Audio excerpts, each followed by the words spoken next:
கருப்பா கருப்பழகா ஆன முக பேரழகா சுருப்பா சுறுசுறுப்பா நல்ல வழி காட்டிடப்பா செட்டான செட்டியாரே நாட்டுக்கோட்டை பிள்ளையாரே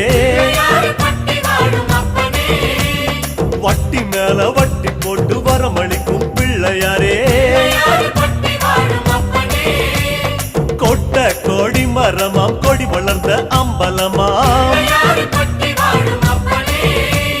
வலமாம் வலம் புரியாம் வலஞ்சொழிஞ்ச தும்பிக்கையாம் சப்த ரிஷி மண்டலமாம் ஐயாவும் மணிமுடியாம் ஐயாவும் தும்பிக்கதான்